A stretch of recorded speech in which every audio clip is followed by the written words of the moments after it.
आप इस तरह से धमकी देंगे कैसे? आपको मेरी धमकी दिखी, उन गरीबों का शोषण नहीं दिखा। मैंने उनको कहा आपको तकलीफ लगा, उन्होंने 10,000 रुपए घूस ले लिया, किसी को तकलीफ नहीं लगा। तो संविधान की शपथ लेने वाले जयराम कानून से चलेंगे या कानून तोड़ेंगे? आगे सामने वाले पे निर्भर करता है। जनता की समस्या का समाधान सिद्धांत से नहीं, सत्ता से हो। सत्ता को हासिल करने के लिए आपको सिद्धांतों का त्याग इसलिए करना पड़ता है कि आपकी जनता आपको सत्ता में काबिज होते हुए देखना चाहते हैं। अकेले जयराम कैसे सामना करेंगे 56 विधायकों का? एक रहे चाहे 100 रहे, आपकी संख्या मायने नहीं रखती है, आपके विचार मायने रखते हैं। संविधान का शपथ लेने वाले जयराम जो है संविधान से चलेंगे या धमकी से चलेंगे? संविधान से भी चलेंगे और जहाँ एग्रेशन की आवश्यकता होगी वहाँ एग्रेशन से चलेंगे। जयराम जी, आपने अभी कानून की बात की, लेकिन कल से एक आपका वीडियो वायरल है जिसमें आप किसी नाजिर को बोल रहे हैं कि पटक के मारेंगे। आप कानून बनाने वाले आदमी हैं, अब आप विधायक हैं, ऐसी भाषा क्या आपको सही लगी? बिल्कुल नहीं, मैं स्वयं मानता हूँ कि ऐसी भाषा बिल्कुल भी उचित नहीं है।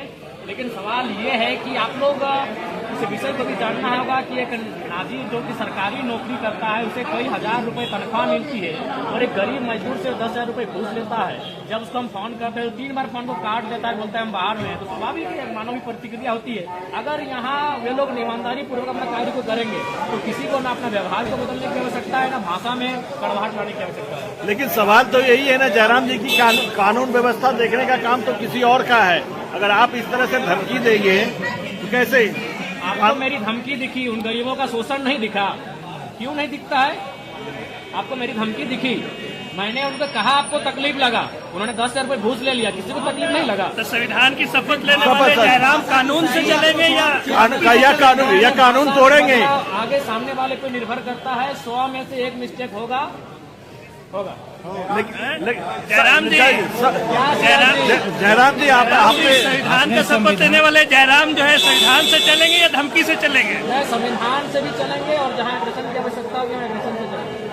प्रधानमंत्री चौधरी चरण सिंह का भी एक कथन था कि देश के किसानों एक नजर रखना खेत खलिहान पे और दूसरी नजर रखना लाल किला के मचान पे। लाल किला के मचान का अर्थ है हाउस, चाहे वो पार्लियामेंट का हाउस हो या असेंबली का हाउस हो। और हम जब किसान खुद रहे, जब भी हम लोग खेतों में प्रवेश करते हैं, जब भी हम खलिहान में प्रवेश करते हैं, वहाँ खेती का कार्य करते हैं। तो हमारी आस्था, जो आस्था खेतों के प्रति है, वही आस्था इस सदन के प्रति होगी। क्योंकि सदन भी कहीं ना कहीं हमारे लिए इसीलिए बनाया गया है ताकि यहाँ हर अधिकार की बात फसल नदी का होगा, फसल नीति का होगा, फसल निर्माण के रोजगार का होगा। जयराम एनडीए 24 सीटें लाई, उसको कमजोर कहा जा रहा है। अकेले जयराम कैसे सामना करेंगे 56 विधायकों का?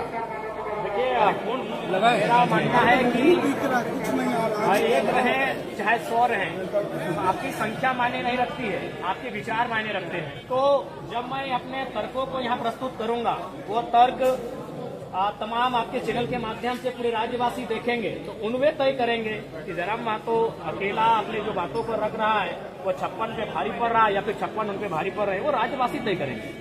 आपके अलावा 80 विधायकों में बेहतर कौन लगता है आपको? देखिए, अभी ये मेरा पहला दिन है जब मैं उनके साथ बैठूंगा, मिलूंगा, उनके व्यवहार का आकलन करूंगा, उसके बाद इस निष्कर्ष पे मैं पहुंचकर बात करूंगा।